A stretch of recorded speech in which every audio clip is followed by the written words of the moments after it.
जाएगा। कहानी की शुरुआत में रशिया के एक प्रिजनर वैन को दिखाया जाता है, जहां इस वैन को फ्यूल भरने के लिए रोका जाता है। इसी बीच उस वैन के कुछ कैदियों को बाहर वॉशरूम के लिए भेजा जाता है, पर ऑफिसर के चेक करने पर उन्हें एक कैदी नजर नहीं आता। लेकिन जल्द ही तलाश करने पर वॉशरूम की बैक साइड पर वो कैदी इन्हें मिल जाता है। क्रेवन नाम का ये कैदी इस मूवी का मेन कैरेक्टर है। इसके बाद सभी कैदियों को ले जाकर उनके सेल में भेज दिया जाता है। अगले दिन क्रेवन की एक्सरसाइज करते हुए कुछ कैदी उसके पास आकर परेशान करने लगते हैं। क्रेवन भी अपनी ताकत से उन कैदियों को अच्छा सबक सिखाता है। मारपीट की वजह से क्रेवन को जेल की टेरिटरी मैनेजर साइमन के सामने पेश किया जाता है। साइमन क्रेवन से कहता है कि ये जेल तुझे जरूर सुधार देगी। तभी क्रेवन को जमीन पर एक शेर का कटा हुआ सर दिखाई देता है, जिसको मारकर इसकी खाल से कालीन बना दिया गया था। ये देखकर क्रेवन को बड़ा गुस्सा आता है। वो साइमन से कहता है कि इस तरह बेजुबान जानवरों का शिकार करना तुम्हें शोभा नहीं देता, कहीं कोई शिकारी तुम पर हमला न कर दे। साइमन भी क्रेवन की बातें सुनकर गुस्से में आ जाता है और उन दोनों के बीच झगड़ा शुरू हो जाता है। साइमन के कुछ करने से पहले क्रेवन शेर के दांत से साइमन की गर्दन पर हमला करके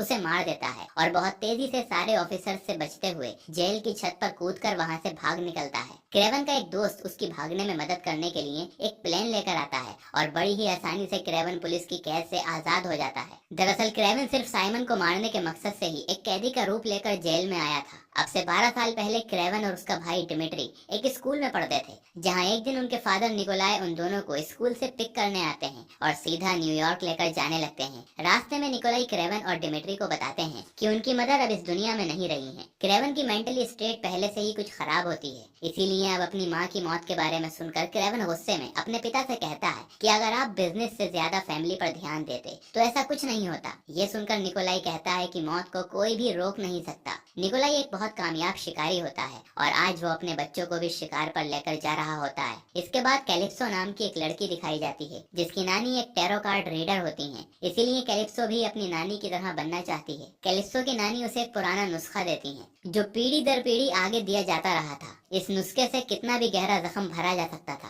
और ये नुस्खा इतना पावरफुल होता है कि किसी इंसान की जान भी इससे बचाई जा सकती है। वहीं निकोलाई एक शेर का शिकार करने के लिए क्रेवन और डिमिट्री को अपने साथ लेकर आया होता है, लेकिन वहाँ कोई शेर उन्हें नजर नहीं आता, जिस वजह से निकोलाई एक हिरन को मार देता है। रात को जंगल में ही टेंट लगाने के बाद ये लोग बैठ जाते हैं, जहाँ डिमिट्री क्रेवन को मिमिक्री करके दिखाता है, क्योंकि डिमिट्री के पास किसी की भी आवाज निकालने का टैलेंट होता है। अगले दिन निकोलाई के पास अलेक्सा नाम का एक शिकारी आता है, जो निकोलाई से कहता है कि मैं आपको काफी टाइम से जानता हूँ, इसीलिए मैं आपके साथ पार्टनरशिप करना चाहता हूँ। लेकिन निकोलाई उस शिकारी की काफी बेइज्जती करते हुए उसकी पार्टनरशिप के ऑफर को मना कर देता है। ये सुनकर अलेक्सा भी वहाँ से चला जाता है। वहीं क्रेवन और डिमिट्री शिकार की तलाश में काफी दूर आ जाते हैं। तभी एक ताकतवर और बहुत ही खतरनाक शेर उन दोनों के सामने आकर खड़ा हो जाता है। क्रेवन डिमिट्री की जान बचाने के लिए आगे आकर शेर को शूट करने ही वाला होता है कि तभी वो शेर क्रेवन पर हमला कर देता है और क्रेवन को बहुत बुरी तरह से झंझोड़कर उसका कंधा जख्मी कर देता है। क्रेवन और डिमिट्री की चीखने की आवाज सुनकर निकोलाई भी अपने बाकी के साथियों को लेकर वहां आ जाता है और क्रेवन को बचाने के लिए उस शेर पर फायरिंग करता है, लेकिन उस पर कोई भी असर नहीं होता और वो शेर क्रेवन की बॉडी को घसीटता हुआ वहां से दूर ले जाता है। इसी जंगल में कैलिप्सो भी अपने पेरेंट्स के साथ जानवरों को देखने और उनका शिकार करने के लिए आई होती है। जब कैलिप्सो क्रेवन को शेर के साथ जख्मी हालत में देखती है तो वो अपनी नानी का दिया हुआ वो खास नुस्खा निकाल कर क्रेवन को पिला देती है। शेर के जाते हुए उसके खून की एक बूंद क्रेवन की बॉडी में चली जाती है और दूसरी तरफ कैलिप्सो की दवाई जैसे ही क्रेवन की बॉडी में जाती है तो दोनों से मिलकर क्रेवन को एक शेर जैसी ताकत और फुर्ती मिल जाती है। इसके बाद क्रेवन को हॉस्पिटल लेकर जाया जाता है, जहाँ डॉक्टर्स को लगता है कि क्रेवन का बचना मुश्किल है, लेकिन कुछ ही देर बाद क्रेवन को होश आता है और बहुत तेजी से वो रिकवर भी होने लगता है। घर आने के बाद क्रेवन को उसी शेर का सर दिखाई देता है जिसने उसको घायल किया होता है, जिसको देखते हुए निकोलाई क्रेवन से कहता है कि तुम्हें पढ़ाई छोड़कर मेरे शिकारी वाले पैशन को फॉलो करना चाहिए, क्योंकि आगे तुम्हें ही इसको संभालना है। लेकिन क्रेवन को जानवरों को मारना पसंद नहीं होता, इसीलिए क्रेवन अपना घर छोड़ने का फैसला करता है। रात को जाते वक्त डिमिट्री क्रेवन के सामने आकर उसे रोकते हुए कहता है कि अगर तुम भी मुझे छोड़कर चले गए तो मैं पूरी तरह अकेला हो जाऊंगा।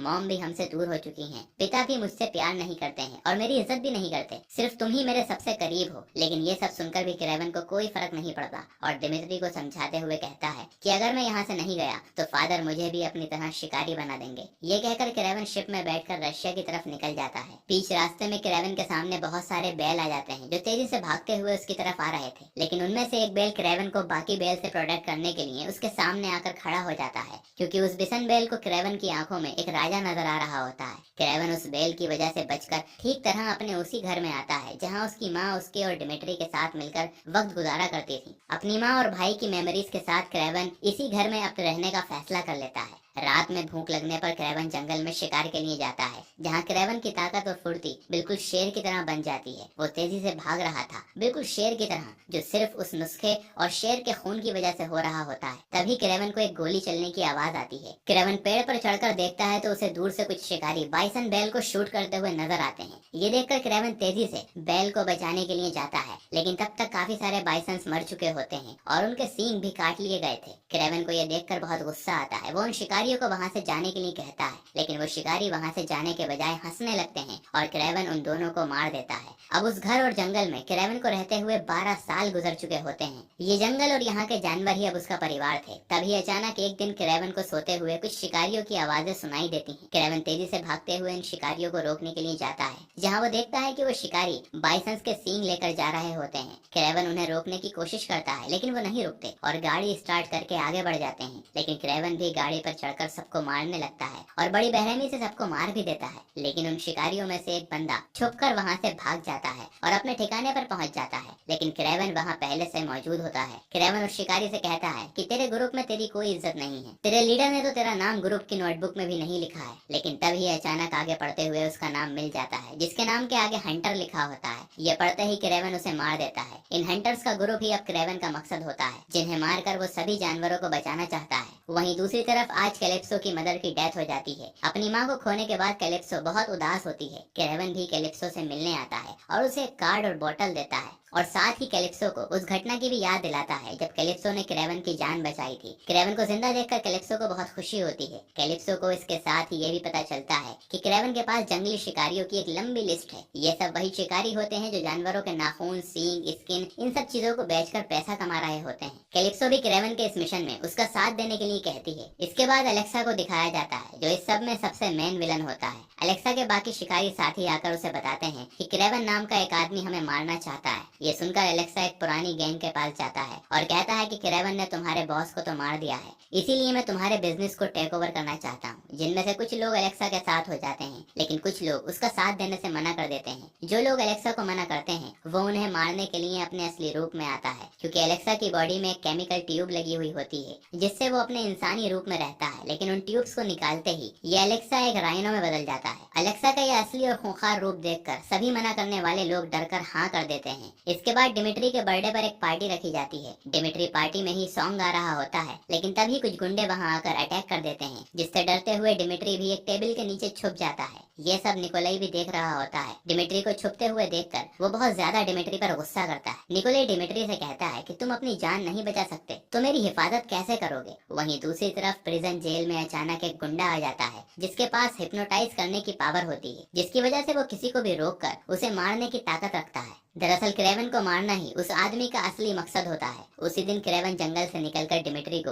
विश करने के लिए न्यूयॉर्क आता है। डिमिट्री क्रेवन को देखकर बहुत खुश होता है। दोनों ही भाई मिलकर बहुत सारी बातें करते हैं। निकोलाई भी तभी वहां आता है। वो क्रेवन से कहता है कि मेरा बिजनेस बहुत बड़ा है और तुम ही इसको संभाल सकते हो, इसलिए तुम मेरे साथ मेरे बिजनेस में शामिल हो जाओ। लेकिन क्रेवन इस पर भी अपने पिता को मना कर देता है। इसके बाद तीनों मिलकर बातें करते हैं और ड्रिंक करके एंजॉय करते हैं। लेकिन डिमिट्री कुछ ज्यादा ही पी लेता है, इसीलिए क्रेवन उसे रूम में छोड़ने के लिए जाता है। इसके बाद अगली सुबह क्रेवन डिमिट्री के रूम में उससे मिलने आता है, लेकिन देखता है कि डिमिट्री को कुछ गुंडों ने उठा लिया है। क्रेवन को उन गुंडों की जाती हुई कार नजर आती है, जिसको देखकर क्रेवन किसी शेर की तरह तेज रफ्तार से भागता हुआ अपने शिकार के पीछे लपक न्यूयॉर्क शहर की ऊंची बिल्डिंग्स पर से वो आसानी से कूद रहा होता है। और जैसे ही गाड़ी तक पहुंचता है तो वो लोग प्लेन में बैठकर वहां से निकल जाते हैं। इसके बाद क्रेवन कैलिप्सो के पास मदद के लिए जाता है और उसे बताता है कि डिमिट्री को किडनैप करने वाले वो लोग टर्किश सिगरेट पी रहे थे, इसका मतलब वो टर्किश हैं। ये सब सुनकर कैलिप्सो भी क्रेवन की मदद करने के लिए तैयार हो जाती है। क्रेवन अपने पिता निकोलाई के पास जाकर कहता है कि डिमिट्री को बचाने की कीमत 20 मिलियन बताई गई है, इसीलिए आप मुझे पैसे दे दीजिए। लेकिन निकोलाई क्रेवन को पैसे देने के लिए मना कर देता है, क्योंकि निकोलाई का मानना था कि अगर उसने पैसे दे दिए तो दुश्मन उन्हें कमजोर समझेंगे, और ऐसा वो बिल्कुल भी नहीं चाहता है। किडनैपर्स ने निकोलाई को डराने के लिए डिमिट्री की उंगली काट कर भेजी होती है, लेकिन निकोलाई उससे भी नहीं डरता और पैसे देने के लिए भी नहीं मानता, जिस वजह से क्रेवन गुस्से में वहां से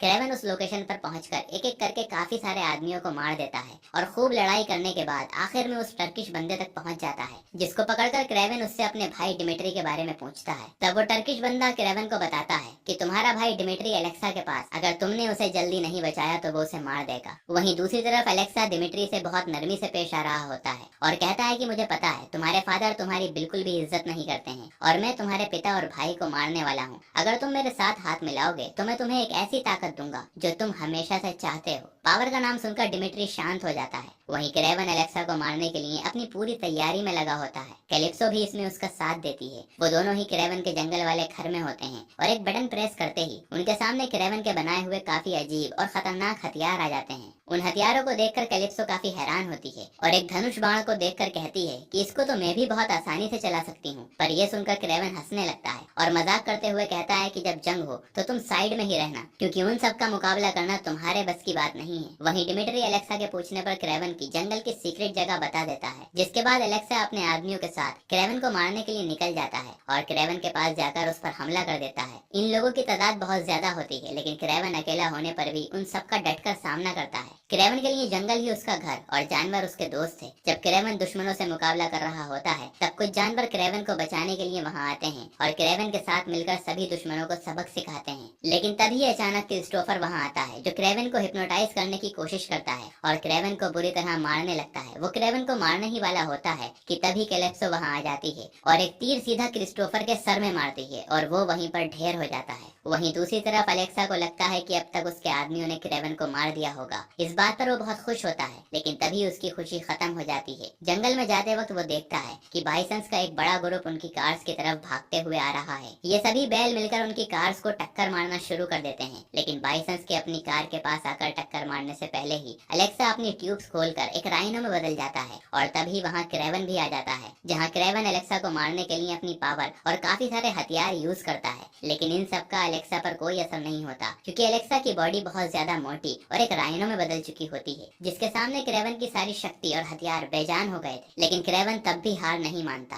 और किसी तरह एलेक्सा को मारने की कोशिश करता है। एलेक्सा भी हारने के लिए तैयार नहीं होता और अब क्रेवन भी एलेक्सा के सामने काफी कमजोर पड़ चुका होता है, जिसका फायदा उठाकर एलेक्सा एक बस उठाकर क्रेवन के ऊपर फेंकता है। लेकिन शेर की फुर्ती रखने वाला क्रेवन तेजी से आगे बढ़कर उस बस के नीचे से निकल जाता है और भागते हुए एलेक्सा के पेट में एक रॉड डाल देता है, जिस वजह से एलेक्सा की पावर थोड़ी कम हो जाती है। ये एलेक्सा के पेट की वही जगह होती है जहाँ वो ट्यूब लगाया करता था, लेकिन अभी भी एलेक्सा में ताकत होती है, जिसका सामना करने के लिए क्रेवन फिर से बाइसंस के झुंड को बुलाता है। सभी बाइसंस मिलकर एलेक्सा को जोरदार टक्कर मारते हैं और उसे बहुत ज्यादा जख्मी कर देते हैं। एलेक्सा को जमीन पर गिराकर उस पर चढ़ चढ़कर उसकी हड्डियों का चूरा बना देते हैं, जिसके बाद क्रेवन एलेक्सा के पास आता है। एलेक्सा मरने से पहले क्रेवन से कहता है कि तुम्हें नहीं पता है, इस पूरे गेम का मास्टरमाइंड कोई और है। और तभी क्रेवन देखता है कि उसके पीछे गन पकड़े हुए उसका भाई डिमिट्री खड़ा हुआ है। डिमिट्री एलेक्सा को शूट करने ही वाला होता है, लेकिन क्रेवन उसे रोक लेता है, क्योंकि क्रेवन को लग रहा होता है कि एलेक्सा कुछ ही देर में खुद ही मर जाएगा, क्योंकि उसकी हालत बहुत खराब होती है। इसके बाद क्रेवन अपने आखिरी शिकारी के पास पहुंचता है, जो कि उसके खुद के फादर निकोलाई होते हैं। क्रेवन निकोलाई से कहता है कि मैंने सभी बड़े शिकारियों को मार दिया है, बस अब आप बचे हैं। मैं चाहता तो आपको मार सकता था, लेकिन आप मेरे पिता हैं। ये सुनकर निकोलाई कहता है कि मरते दम तक मैं शिकार करना नहीं छोड़ूंगा, इसीलिए अगर तुम चाहो तो मुझे मार सकते हो। क्रेवन अपने हाथ से अपने फादर को नहीं मारना चाहता, इसीलिए वो निकोलाई के ऊपर एक भालू को छोड़ देता है, जो बहुत ही बेरहमी से निकोलाई को मार देता है और क्रेवन वहाँ से चला जाता है। इसके एक साल के बाद, जहाँ अब सब कुछ ठीक होता है, जंगल के सारे जानवर सेफ होते हैं, शिकारियों का सारा खेल भी खत्म हो चुका होता है, जहाँ अब डिमिट्री की बर्थडे पार्टी होती है। क्रेवन भी डिमिट्री से मिलने आया होता है। बातें करते हुए डिमिट्री क्रेवन से कहता है कि हमारे पिता ने जो काम शुरू किया था, अब मैं उसे आगे लेकर जाऊंगा। ये सुनकर क्रेवन बहुत ज्यादा हैरान होता है और अपने भाई को शिकार जैसे गंदे खेल में जाने से रोकता है, लेकिन तभी अचानक डिमिट्री क्रेवन का रूप ले लेता है और कहता है कि मेरे रास्ते में मत आना। डिमिट्री को अपने रूप में देखकर क्रेवन बुरी तरह हैरान हो जाता है। रूप बदलने की ये शक्ति डिमिट्री को एलेक्सा ने दी थी, जो खुद हमेशा ही पावर के पीछे लगा रहता है। इस पावर की मदद से ही एलेक्सा ने खुद को भी एक राइनो का रूप दिया था। डिमिट्री के पास अब दो शक्तियां हो चुकी थी। वो अपनी आवाज बदलने की ताकत रखता था और अब रूप बदलने की ताकत भी उसके पास आ जाती है, जो अब क्रेवन को अपने फादर का बिजनेस संभालने का बताता है, जिसका मतलब होता है कि अब क्रेवन का नया दुश्मन और एक नया शिकारी उसका खुद का सगा भाई डिमिट्री है। निकोलाई ने क्रेवन के लिए एक जैकेट और एक लेटर छोड़ा था, जिसमें लिखा होता है कि शिकारी कभी शिकार करना नहीं भूलता। तुम जानते हो कि तुम्हें किसका शिकार करना है, जिसका मतलब होता है कि अब क्रेवन को डिमिट्री को मारने के लिए तैयार होना है। और इस मोमेंट पर